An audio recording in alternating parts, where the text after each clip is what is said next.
वीरेन्द्रको character के थियो भने एक किसिमले उनी नेपाललाई कसरी कसरी शक्तिशाली बनाउने, महेन्द्र भन्दा पनि उनमा अलिक बढी राष्ट्रवादी सोच थियो र कसरी चाहिँ यो देशलाई अझ शक्तिशाली बनाउन सकिन्छ भनेर उनले अनेक तरिकाहरूको प्रयोग गरिराख्नु भएको थियो।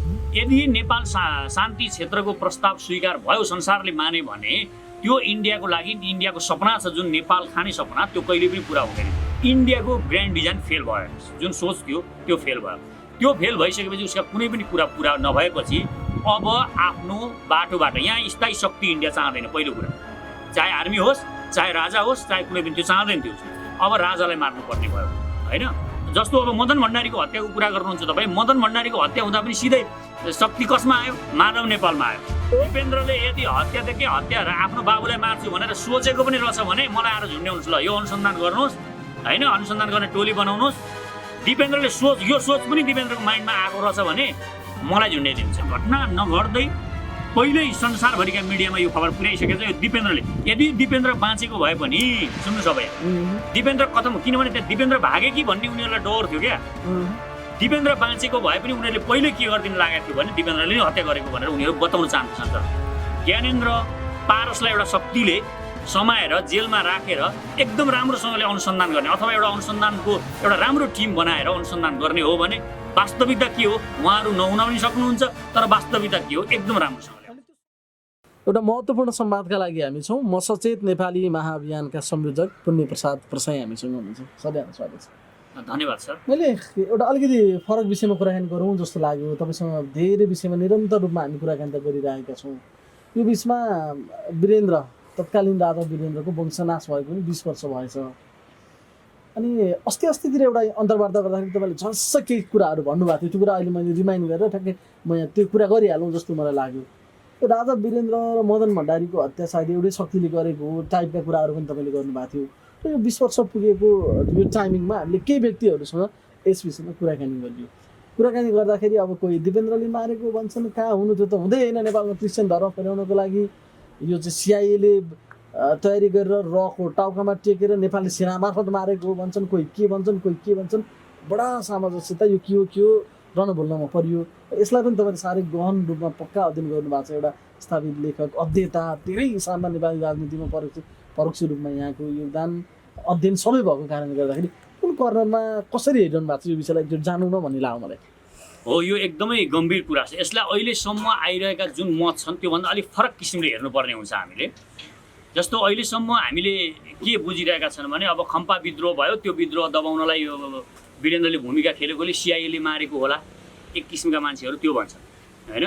अनि एक किसिमका मान्छेहरू अलि उन्मादी थिए, दिपेन्द्रले मारेको होला यसरी पनि भन्छन्।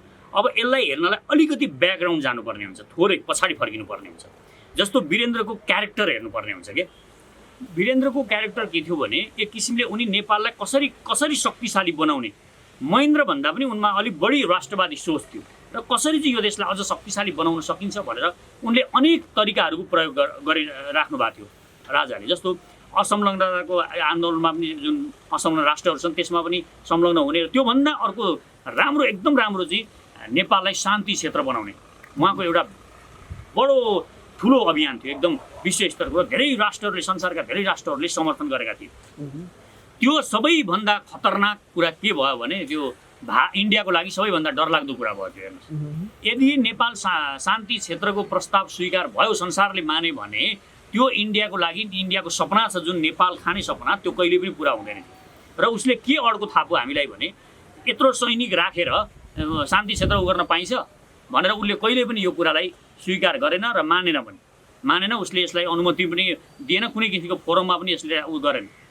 र यो देशको सेनालाई चाहिँ वीरेन्द्रको के सोच थियो भने यो देशको सेनालाई विश्वको शान्ति मिसनहरूमा मात्र लाउने होइन, यो देशलाई चाहिँ शान्ति क्षेत्र बनाउने यो सोच थियो। र यो सोच र अर्को त्यस पछाडि यो सोचमा इन्डियाले सपोर्ट नगरिसकेपछि अब यहाँको वीरेन्द्रले के सोच बनाउनु भयो भने उहाँले अब नेपालको राष्ट्रियता जोगाउने हो भने जुन अहिले म बोलिरहेको छु यो देशको सेनालाई पनि सर्वशक्तिमान बनाउनु पर्ने रहेछ भन्ने कुरा उहाँलाई धेरै अगाडि ब्रह्मज्ञान थियो। यो भएन भने हामी सिक्किमीकरण हुन कति बेर पनि लाग्दैन भन्ने कुरा सिक्किम खाइसकेपछि इन्डियाले जसरी सिक्किम खायो त्यो ब्रह्मज्ञान यहाँका हाम्रो राजालाई भएको थियो, वीरेन्द्र राजालाई। त्यो बेला त्यो भइसकेपछि उहाँ त्यो मिसनमा अब अगाडि बढ्नुभयो। यहाँ कसरी हुन्छ नेपालको सेनालाई शक्तिशाली बनाउने कुरामा यो कुरा इन्डियालाई पाच्य भइरहेको थिएन र यो बिचमा इन्डियाले विभिन्न आन्दोलनहरू गरेर राजालाई कमजोर बनाउन खेल्यो। अलिकति म भूमिका बाँध्दैछु, अलिकति ठिक छ, अलिकति बुझ्ने लामो गरी हुनसक्छ, गरौँ, अलिकति यसले गर्दाखेरि अलिकति स्पष्ट होला भन्ने लाग्छ। त्यस पछाडि इन्डियाले के खेल्यो भने इन्डियाले अब यहाँको आन्दोलन जुन 46 सालमा आन्दोलन भयो, हामी पनि संलग्न भयौँ, हामी पनि आन्दोलनमा गएर जेल पर्यौँ। त्यो आन्दोलन मार्फत राजालाई झुकाउने, राजालाई चाहिँ पुरै झुकाएर यहाँको सेना फेरि यहाँ यो सेनालाई घटाउने, यहाँका दलहरूलाई अगाडि बढाएर यो सेना यहाँकोलाई कमजोर पार्ने, यो सेनाको सङ्ख्या घटाउने र इन्डियन सेना राख्ने, यो नीति उसले लियो। र 46 सालमा जुन आन्दोलन भयो त्यसमा उसले 100% आफ्ना नेताहरू पठाएरै सपोर्ट गर्यो। यो कुरा पनि राजालाई थाहा थियो। एकदम अलिक परको हेर्न सक्ने दृष्टिकोण, सोच राजा वीरेन्द्रमा थियो र उहाँको अलिकति गुप्तचर संस्थाहरू पनि राम्रो रहेछन् त्यो बेला। र यो सोच राजाले इन्डियाको यो सोच बुझिसकेपछि राजाले के गर्नुभयो, नेपाली जनतासँग झुक्नुभयो। जब जनतासँग झुकिन्छ जहिले पनि के हो भने जो मानिस पनि, जो नेता पनि, जो शासक पनि जब जनतासँग झुक्छ तब जनताले एकदम एक्सेप्ट गर्नुहुन्छ, स्वीकार गर्नुहुन्छ। जनतासँग झुकिसकेपछि जस्तो अहिले तपाईँले अमेरिकामा देखिराख्नु भएको छ नि, अमेरिकामा जब जर्जको एउटा काला जातिको मानिसलाई प्रहरीले किचेर मारे बाटोमा, त्यो बाटोमा मारिसकेपछि तपाईँले हेर्नुहोस् एक किसिमको आक्रोश जनताको, त्यहाँको प्रशासक, त्यहाँका डोनाल्ड ट्रम्पदेखि लिएर त्यहाँको सुरक्षाकर्मी सबैसँग भयो। तर जनताहरू जहाँ पनि दबाउन गए त्यहाँ दबाउन सकेनन् जनतालाई। जहाँ पनि त्यहाँको प्रहरीहरू झुके, घुँडा टेकेर जनताको अगाडि झुके, त्यहाँ जहाँ पनि एकअर्का बिच अँगालो हालहाल भएको छ होइन। र जब यहाँ पनि देशको राजा जनताको अगाडि झुकेर ल ठिकै छ यहीँको दलहरूसँग म सम्झौता गर्छु भनेपछि इन्डियाको ग्रान्ड डिजाइन फेल भयो। जुन सोच थियो त्यो फेल भयो। त्यो फेल भइसकेपछि उसका कुनै पनि कुरा पुरा नभएपछि अब आफ्नो बाटोबाट यहाँ स्थायी शक्ति इन्डिया चाहँदैन। पहिलो कुरा, चाहे आर्मी होस्, चाहे राजा होस्, चाहे कुनै पनि, त्यो चाहँदैन थियो उसले। अब राजालाई मार्नुपर्ने भयो। अब हामीलाई देख्दाखेरि के लाग्छ, अब हामीले कसले मारौँ, को कोटी भयो, अब यसमा जाउँ हामी। इतिहास हामीले के बुझ्नुपर्ने हुन्छ भने जस्तो हामीले कसले हत्या गरौँ भनेर बुझ्नलाई त्यो हत्याबाट कसले फाइदा लिइराखेको छ त्यो हेर्नुपर्ने हुन्छ। हेर्नुहोस् कसलाई फाइदा भयो त्यो हत्याबाट। जस्तो तपाईँ जानुहोस्, हामी इतिहासमा जाउँ अलिकति। मातवर सिंह थापाको हत्या भयो। मातवर सिंह थापाको हत्या भइसकेपछि शक्ति कहाँ सिफ्ट भयो, दरबारमा हो। दरबारमा सिफ्ट भइसकेपछि के बुझ्नु पऱ्यो हामीले भने त्यहाँ दरबार सामेल थियो, दरबारको सक्रियता थियो, यसरी बुझ्नु पऱ्यो। अब गगन सिंहको हत्या भयो र गगन सिंह त्यहाँ आयो। त्यो मातवर सिंहको हत्यापछि गगन सिंह आयो। गगन सिंह आउनु भनेको गगन सिंह पनि संलग्न थियो र दरबार संलग्न थियो त्यो हत्यामा, मातवर सिंह थापाको हत्यामा। त्यस पछाडि आउनुहोस् तपाईँ गगन सिंहको हत्यामा आउनुहोस्। गगन सिंहको हत्या भइसकेपछि के भयो, कोत पर्व भयो। अब कोत पर्वमा पनि के छ, अहिले शङ्का छ नि त, जङ्गबहादुरले गरेको होइन, कसले गरेको हो, कसले गरेको हो भन्छ।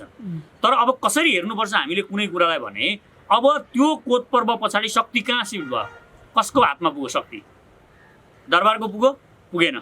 जङ्गबहादुरको हातमा शक्ति आयो हो। त्यसकारण हामीले के बुझ्नु पर्यो, जङ्गबहादुर यसमा संलग्न थियो।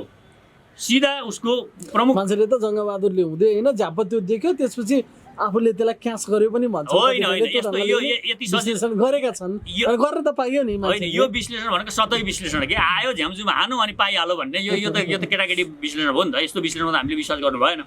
विश्लेषण के गर्नुपर्छ भने शक्ति कहाँ सिफ्ट हुन्छ क्या, कुनै पनि क्रान्ति भइसकेपछि त्यहाँबाट हामीले बुझ्नुपर्ने हुन्छ।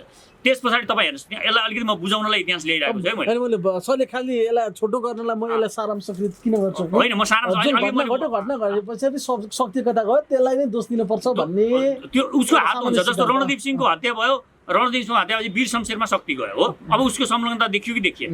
देखियो नि त, होइन? त्यस पछाडि अब के हुन्छ यहाँ, अब वीरेन्द्रको राजाको पुरा सपरिवारको हत्या भयो, वंश विनाश भयो। वंश विनाश भइसकेपछि त्यो शक्ति वीरेन्द्रका नातिनीमा गयो? गएन। होइन, नातिनीमा जाने त परम्परै होइन नि त। सुन्नुहोस्, त्यो कुरा होइन, कुरा परम्पराको कुरा यहाँ नगर्नु त तपाईँ। शक्ति कहाँ जाँदैछ भन्ने कुरा, शक्ति कसमा गयो? ज्ञानेन्द्रमा शक्ति गयो। सारा शक्ति ज्ञानेन्द्रमा गयो। गिरिजामा पनि आएन, सेनामा पनि गएन, सबै शक्ति ज्ञानेन्द्रमा आयो। अब यहाँबाट तपाईँहरू बुझ्नुहोस् होइन। जस्तो अब मदन भण्डारीको हत्याको कुरा गर्नुहुन्छ तपाईँ, मदन भण्डारीको हत्या हुँदा पनि सिधै शक्ति कसमा आयो? माधव नेपालमा आयो। माधव नेपालमा शक्ति आइसकेपछि तपाईँ अब कोकसमा शक्ति आयो त्योबाट तपाईँहरूले अलिक अनुमान गर्नुहोस् भने मैले हत्यारा यो नै हो भन्ने खोजे होइन, इतिहासबाट यो अनुमान गर्नुहोस्। यो अनुमान गरेपछि अलिकता बुझिन्छ। अब अमर लामा तिनलाई हत्या गरियो, किन गरियो? प्रचण्डहरूले किन हत्या गरे भनेको अब इन्डियाको के थियो भने प्रमाण त ऊ राख्न चाहँदैन। अब अहिले अमर लामा भइरहेको भए त तपाईँको अहिले जेलमा थुनेर के गरेर प्रमाण खोज्न सकिन्थ्यो, उसलाई बगाउन सकिन्थ्यो नि त। त्यो प्रमाण नष्ट गरेको इन्डियाले यसरी प्रयोग गरेको छ यहाँका मानिसहरूलाई के। अब अहिले पनि म के भन्छु भने ज्ञानेन्द्र पारसलाई एउटा शक्तिले समाएर जेलमा राखेर एकदम राम्रोसँगले अनुसन्धान गर्ने अथवा एउटा अनुसन्धानको एउटा राम्रो टिम बनाएर अनुसन्धान गर्ने हो भने वास्तविकता के हो उहाँहरू नहुन पनि सक्नुहुन्छ, तर वास्तविकता के हो एकदम राम्रोसँगले। अनि त्यो शक्ति त यस्तो नि, अब त्यस पछाडि अब तत्कालीन अब शाही परम्परामा स्वाभाविक रूपमा पुरुषतिर होइन त्यो वंशमा त्यसरी सर्दै जाने भयो। यता शक्ति कसले पायो भन्दा त राज संस्थाको शक्ति नै सिद्धियो नि त प्रकारान्तरमा त। त्यस कारणले गर्दाखेरि ज्ञानेन्द्रतिर अथवा उनी शक्तिमा आए भन्ने हिसाबमा सबैमा त्यो सामान्य सिद्धान्त त लागु हुन्छ। जबकि ज्ञानेन्द्रकै नै शक्ति सिद्धियो, राजतन्त्रै सिद्धियो क्या नेपालबाट। मान्छेले के भन्छन् वीरेन्द्रको वंश नाश पछि नै यो चाहिँ राजतन्त्रमाथि प्रहार थियो।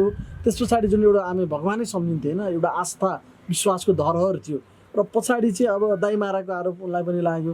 बिस्तारै त्यो संस्थाप्रतिकै आस्थामा पहिला प्रहार गर्यो नि त, त्यो संस्थामाथिको प्रहार थियो भन्छ। संस्थागत त कुरा गरिरहेको छु मैले भन्न खोजेको के भने यहाँको स्थायी शक्तिलाई भनेको संस्था त हो नि, स्थायी शक्तिलाई इन्डियाले बर्बाद पार्न चाहन्छ, पहिला त्यसलाई खतम पार्न चाहन्छ। त्यो शक्ति एकीकृत हुन दिन चाहँदैन।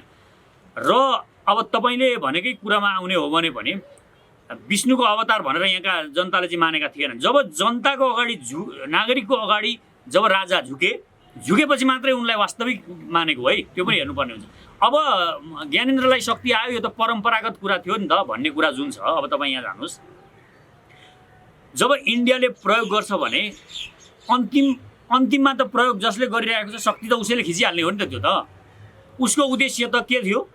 अहिले त उसले ज्ञानेन्द्रलाई प्रयोग गर्ने हो, पारसलाई प्रयोग गर्ने हो, त्यहाँका जो छन् सबै मानिसहरूलाई प्रयोग गर्ने हो। तर उसले त त्यो सत्तालाई नि शक्तिलाई नि क्षीण बनाउनु थियो, उसको त उद्देश्य त्यो थियो।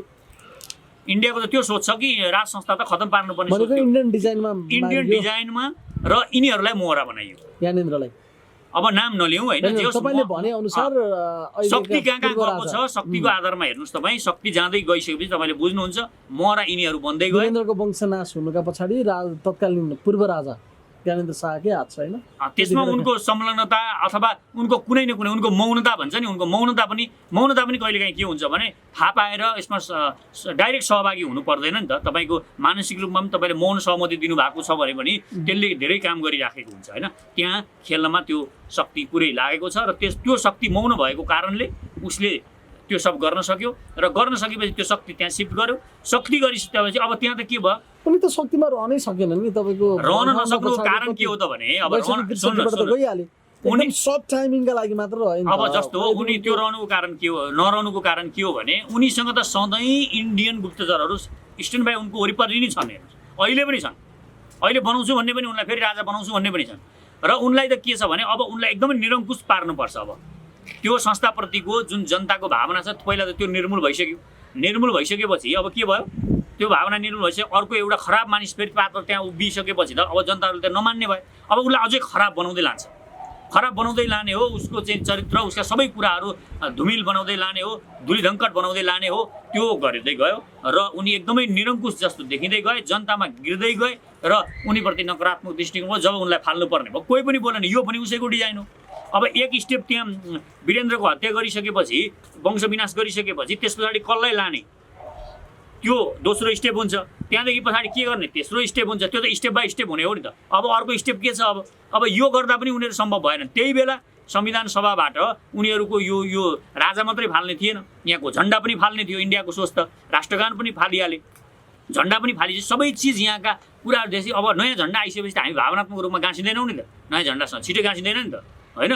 त्यो पनि सोच थियो, यो सबै सोचले काम गरिरहेको थियो। तर सेना पनि उनीहरूले कम गर्न सकेनन्, उनीहरू असफल भए। त्यहाँ यो संविधान सभा उनीहरूले संविधान बन्न नदिनुको मुख्य कारण भनेकै त्यही थियो कि उनीहरूको डिजाइन त्यहाँ सफल भइरहेको थिएन। प्रसङ्ग त तत्कालीन अवस्थामा नेपालको झन्डा फेर्ने भनेर कत्रो विवाद त्यत्रो चर्चा त्यो भएकै मुख्य कारण विषयहरू भनेकै त्यो, किनभने अब नयाँ झन्डा आइसकेपछि किन हामी हाम्रो भावनात्मक एउटा विकास भावनात्मक रूपमा प्रतीक हुन्छ नि केही चिजहरू त्यो मान्दैन नि त। यो त्यसबाट पिँढीले हामीलाई भत्काउन खोज्दै थिए हैन यो नेपाली। पिँढीको भावना जाँदैन क्या त्यसमा। अहिले जस्तो हामीलाई राष्ट्रिय गीत अहिले गाउँदा पनि कता कता यो हो कि क्या होइन कि जस्तो लाग्छ नि त। राष्ट्रिय गीत हो कि क्या होइन कि क्या हो कस्तो कस्तो हामी त्यसो पुरै भावना राजाकै गुणगान गाउन सकिएन सकिएन। हामीले यो गायौँ ठिक छ, यो राम्रो कुरा हो होइन, तर के हो भने यो फेर्नुपर्ने जरुरी थियो, फेर्यौँ।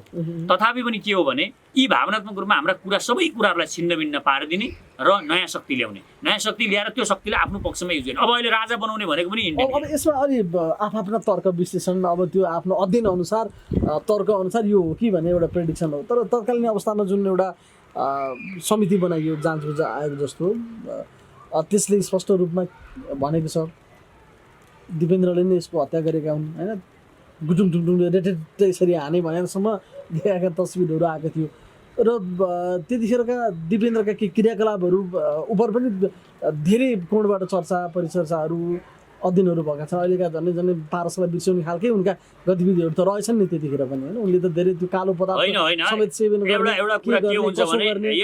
लभ स्टोरी पनि छँदैछ प्रेमका लागि कस्ता कस्ता युद्ध भएको छन्। अब तपाईँले लभ स्टोरीमा आधारित कतिवटा किताब लेख्नु भएको छ।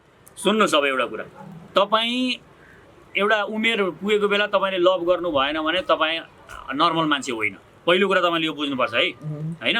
उनी एउटा वीरेन्द्रले लभ गर्नु के अरे दिपेन्द्रले लभ गर्नुपर्ने बेला लभ गरेन भने ती चाहिँ एबनर्मल भयो क्या। अनि चाहिँ त्यस कारण उनले लभ गरे त ठिक छ, त्यो त राम्रो नर्मल कुरा भयो नि, त्यो त नर्मल हुँदै गइरहेछ। अनि गरेको मान्छे पाउँदैन भनेपछि उनलाई चाहिँ त्यहाँ समस्या आयो। त्यो समस्या आएको होइन, त्यो केही पनि होइन, त्यो सबै नौटङ्गी हो, त्यो खेल अन्तर्गत पारियो। किनभने उनले त्यहाँ घटना नघट्दै पहिल्यै संसारभरिका मिडियामा यो खबर पुर्याइसकेको छ। यो दिपेन्द्रले यदि दिपेन्द्र बाँचेको भए पनि सुन्नु सबै दिपेन्द्र खतम, किनभने त्यहाँ दिपेन्द्र भागे कि भन्ने उनीहरूलाई डर थियो क्या।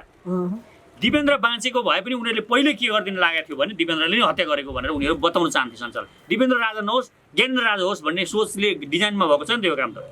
त्यो भएर अब दिपेन्द्रको हत्या भएपछि त हत्या र बाउ मार्न त राजा बनाउन मिलेन, जनता पनि विद्रोहमा उत्रिने भयो। यो पहिले ग्रान्ड डिजाइन अन्तर्गत गरिएको त्यही। अनि हामीले भाषा बोल्यौँ, वास्तवमा त्यो एकदमै खराब भाषा थियो। किनभने उनलाई मार्नुपर्ने के जरुरी छ कि उनी राजा त स्वत नि, उनी स्वत छन् नि त, वंशानुगत त त्यही छ, जेठो छोरा हुन्। उनी राजाहरूलाई रोक्न त उनले विभिन्न पदार्थहरू पनि सेवन गर्थे, जेसुकै पदार्थ सेवन गर्यो। नेपालको कसो गरे राजा मन पराएको मान्छेसँग बिहे गर्न नपाउने स्थिति आयो। त्यो हुँदैन, सनकमा दनक दिए उनले। होइन त्यसरी हल्का रूपमा नजाउँ, यो हल्का हुन्छ कुरा। दिपेन्द्रलाई के कन्फिडेन्स थियो भने म राजा हुँ थियो, किनभने जेठो छोरो उनी हुन्। अब उनले गाँजा खाए पनि भाङ धत्रु खाए पनि उसलाई हटाएर अर्को ल्याउने गाँजा खाए नि हुने त राजै हो। फेरि गाँजा नखानु पर्ने, गाँजा अलिकति गाँजा खाँदैमा मान्छे बिग्रियो भन्न त मिल्दैन। हेर्नुहोस् त्यो ठुलो कुरा भएन। त्यस कारण गाँजा खाँदै खाँदैन त्यो पनि हौवा पिटाएको हुनसक्छ नि त। पछि यिनीहरूले भनेका त हुने जसरी दिपेन्द्रको टाउकोमा सुर्काएर त्यो विषयलाई त्यतिकै सेलाउने या तथ्य आउन नदिने जे चिजहरू भएको छ त्यो चाहिँ साँचो होइन। दिपेन्द्रको यसमा कुनै पनि हात छैन। शक्ति हेर्नुहोस्, दिपेन्द्रले यदि हत्यादेखि हत्या आफ्नो बाबुलाई मार्छु भनेर सोचेको पनि रहेछ भने मलाई आएर झुन्ड्याउनुहोस्, ल यो अनुसन्धान गर्नुहोस् होइन, अनुसन्धान गर्ने टोली बनाउनुहोस्। दिपेन्द्रले यो सोच पनि दिपेन्द्रको माइन्डमा आएको रहेछ भने मलाई झुन्ड्याइदिन्छ। म झुन्ड्ने तयार। त्यति कन्फिडेन्स यो हुँदैन, कुनै पनि हालतमा हुँदैन। किनभने त्यो कल्चरमा त्यसरी हुर्किएको मानिसले एउटा बाबु मारेर अनि म एउटी केटी बिहा गर्छु भन्ने कुरा होइन। उनी त राजा भएपछि त्यसै बिहा गर्छन् नि, उनलाई के गाह्रो थियो। कति बढी अब हार्ट एट्याक एकचोटि भएकै थियो हेर्नुहोस् राजा वीरेन्द्रलाई। अब दोस्रो पटक तेस्रो पटक हार्ट एट्याक, तेस्रो भन्दा 3 पटकभन्दा बढी हार्ट एट्याक भइसकेपछि मान्छे बाँच्दैन हेर्नुहोस् यो होइन। त्यस कारण यो त उनी त त्यसै पनि स्वत हामीलाई थाहा छ कि उनी राजा हुन्छन्, उनलाई पनि थाहा छ यो कुरा भनेपछि यो सब झुट कुरा हो। जसले अहिले दिपेन्द्रले नै हत्या गरेको हो भनेर हिँडिरहेछन् यी मान्छेहरूको के मानसिक अवस्था एकचोटि जाँच गर्नुपर्ने बेला भयो कि होइन। यिनीहरू ज्ञानेन्द्रवादी हुन् नि त। ज्ञानेन्द्रवादीहरूले चाहिँ अब के भन्नु पर्यो भने यो दिपेन्द्रले गर्नु परेको भन्नु पर्यो क्या यिनीहरूले, यिनीहरूको बाध्यता छ यो। भनेपछि के राजावादी होइन है, फेरि ज्ञानेन्द्रवादी भन्नुहोस् है। ज्ञानेन्द्रवादीले यसो भनेपछि त अब ज्ञानेन्द्रको छवि उजिल्याउनु परेन भने अब फेरि राजा ल्याउँछु भनेको छ, राजा बनाउँछु भनेको छ, राजा बनाउनु पर्छ हाम्रा ज्ञानेन्द्र भनेर नारा लाएर हिँडेका छन् बाटोमा। अब यो इन्डियाले यहाँ खेलिराखेको छ, उसलाई समय राखेको छ। यो स्थापित गर्नलाई अब दिपेन्द्र चाहिँ पहिलेदेखि भन्नु पर्या हो। त्यसकारण यिनीहरूले यो पहिले योजनाबद्ध हो दिपेन्द्रलाई यस्तो अभियोग लगाइदिने। उनी बाँचिहाल्यो भने पनि है, उनी कदम कदाचित बाँचे भने पनि यो डिजाइन छ, उनको यो डिजाइनमा काम हो। अब तपाईँ नेपाली सेनाको लागि सशक्त बनाउनु पर्छ भने सबभन्दा बढी प्रमुख आवाज चाहिँ तपाईँको त्यही हो। त्यसमा चाहिँ नेपाली सेनाको पनि हात छ पनि भन्छन् नि मान्छेले यस्तो बकवास कुरा यो त पागलले गर्ने कुरा हेर्नु यो त किन भन्नु न यसमा त फेरि लजिक छ नि त के लजिक छ भन्नु त सेनाको तत्कालीन सेनाको अथवा जहिले पनि परमाधिपति को थियो राजा वीरेन्द्रै थिए नि आफ्नो परमाधिपतिलाई रक्षा गर्न सकेन कति गाडहरू त्यहाँ थियो कति सेनाको सङ्ख्याहरू त्यहाँ थियो के थियो कस्तो थियो होइन त्यो चाहिँ खेलौना बन्दुक बोकेर बसेको थियो कि मान्छेले भन्छन् नि त मैले बुझिसकेँ तपाईँको कुरा एउटा कुरा के बुझ्नुहोस् भने यो भनेको नेपालको सेनाको छवि धमिल्याउनलाई अहिले यो डिजाइन अन्तर्गत भएको कुरा हेर्नु यी बकवासको एउटा सेक्युरिटी गार्ड भन्ने बेग्लै एउटा ऊ पनि हुन्छ क्या केही कुराहरू तपाईँ बुझ्नुहोस् जस्तो सेक्युरिटी गर्नलाई सही सेनामा बेग्लै टोली बनाएको छ भने त्यसले हेर्ने हो दरबारमा के थियो भने त्यो बेला प्रधान सेनापतिको त्यति अधिकार पनि थिएन बिचराको के प्रधान सेनापतिलाई त त्यहाँको एउटा सामान्य दरबारको एउटा कर्नेल जर्नल नि आदेश गर्न सक्थ्यो यो अवस्था थियो त्यसकारण त्यहाँ झन्डै 4000 कति 3000 सेना त दरबारभित्र थिए देशैभरिबाट छानिएका टप अफिसरहरू त्यहाँ अफिसरहरू थिए र तिनै अफिसरले पुरा यो प्रधान सेनापतिलाई पनि तिनै अफिसरहरूले चलाउँथे र त्यहाँभित्र चाहिँ त्यो दरबारभित्र भएका थिए ती चाहिँ त्यहाँका मानिसहरू चाहिँ इन्डियन किनिए इन्डियाले किन्यो के सिङ्गो सेनामा दोष होइन सेनाको इन्स्टिट्युसनलाई समस्या दोष लाउन मिल्दैन तर जो त्यहाँ तैनात थियो नि तिनीहरूको चाहिँ संलग्नता छ तिनीहरूको संलग्नता भनेको कस्तो हो भने त्यो गार्डमा जो छ गार्डहरू गार्डमा कुरा गर्दैछु म गार्ड फेरि सेना नेपाली सेना नेपाली सेनाकै मान्छे आफ्नै प्रधान परमाधिपतिलाई कहिले पनि नेपाली सेनाले आक्रमण गर्दैन आजसम्म इतिहास पनि छैन यस्तो झुटो कुरा गर्नुको कुनै अर्थ पनि छैन हेर्नु त्यस्ता तानासाहरूलाई त बचाएर बसेको छ बचाउनु परेको छ उसले आदेश यसरी पालना गर्ने कुरा हो यो नेपाली सेनाको छवि धमिल्याउनको लागि बोलिएको कुरा हो एकदमै महत्त्वपूर्ण समय दिनुभयो अब यसो पर पनि विभिन्न विश्लेषण आफ्नो तर्कहरू आउला यहाँलाई धेरै धेरै धन्यवाद धन्यवाद शक्तिशाली र समृद्ध नेपालको नवनिर्माणका लागि सचेत नेपाली महाअभियान आदरणीय दिदीबहिनी तथा दाजुभाइहरू नमस्कार म पुण्य प्रसाद प्रसाई पेशाले म लेखक प्रकाशक र उद्यमी जे विशेषण भए पनि म तपाईहरू जस्तै यो देशलाई हृदयदेखि नै माया गर्ने एउटा देशभक्त नेपाली हुँ नेपालको अस्तित्व खतरामा परेको यस घडीमा देशभक्तिको भावना नेपाली जनजनमा पुर्याउनु अति नै आवश्यक ठानेर हामीले म सचेत नेपाली नामक महाअभियान सुरु गरेका छौँ र यसको संयोजकमा साथीहरूले मलाई तोक्नु भएको छ यस महाअभियानको उद्देश्य भ्रष्ट र देशद्रोही लेन्डुपेहरूलाई नाङ्गे झार बनाउने मात्र होइन राष्ट्रिय गौरवका आयोजना छिटो पूरा गर्न यो सरकारलाई दबाब दिनु र नेपाली स्वार्थसँग सम्बन्धित कुनै पनि घटनालाई ठिक ढङ्गले प्रस्तुत गरेर जनतालाई सचेत र चनाखो हुन प्रेरित गर्नुका साथै विश्वका कुना कुनामा पुगेर संसारको समृद्धि देखेका जनताको यति त नेपालमा हामी पनि गर्न सक्छौँ नेपाल भन्दा सुन्दर त मलाई संसारमा कहीँ लागेन भन्ने जुन भावना छ त्यसलाई मूर्त रूप दिन र उहाँहरूलाई आफ्नो मातृभूमि फर्केर परिवारसँगै बसेर केही गर्न सक्ने उद्यमी हुन प्रेरणा दिनुका साथै नेपाल र नेपालीलाई माया गर्ने सकारात्मक सोच भएका मनहरूलाई गोलबद्ध गरेर नेपालको निर्माण गर्न यहाँको व्यथिति विसङ्गति भ्रष्टाचार र राष्ट्रद्रोही दलाल लेन्डुपे विरुद्ध लड्न एउटा विश्वसनीय भरपर्दो र सशक्त आवाज निर्माण गर्नु हो जुन आवाज सुन्न यो लम्पसारवादी सरकार पनि बाध्य बनोस् हामीलाई यो देशका भ्रष्ट र लेन्डुपे नेता भ्रष्ट र दलाल कर्मचारी टाठा बाठा बनेर विदेशीको पैसा खाएर परे देशै बेच्न पनि पछि नपर्ने विदेशी जासुसहरूले धेरै भ्रममा पारे अब सचेत बनौं र अरूलाई पनि सचेत गराउँ यो सचेत नेपाली महाअभियानको उद्देश्य सानो र सुन्दर नेपाल मात्र होइन विशाल शक्तिशाली र समृद्ध नेपालको नवनिर्माण हो यसका लागि तपाईँ पनि भन्नुहोस् म सचेत नेपाली र यदि हामीसँग हातमा हात र आवाजमा आवाज मिलाएर यो देशको नवनिर्माणको यो महाअभियानमा सक्रिय बन्न चाहनुहुन्छ भने हामीसँग जोडिनुहोस् यसका लागि कमेन्टमा म सचेत नेपाली लेखेर आफ्नो इमेल आइडी लेख्नुहोला साथै हाम्रो ट्विटर ह्यान्डल म सचेत नेपालीलाई फलो गर्नुहुन र म सचेत नेपाली नामको फेसबुक पेज लाइक गर्नुहुन पनि हार्दिक अनुरोध गर्दछु आउनुहोस् मिलेर नेपालको नवनिर्माण गरौँ एकै स्वरमा भनौँ म सचेत नेपाली मेरो देश म आफै बनाउँछु म आफ्नो प्यारो मातृभूमि नेपाल र नेपाली जनताको सेवामा मन वचन र कर्मले समर्पित रहनेछु देश र जनतालाई कहिल्यै धोका दिने छैन र धोका दिने गद्दारहरूलाई म छोड्ने पनि छैन धन्यवाद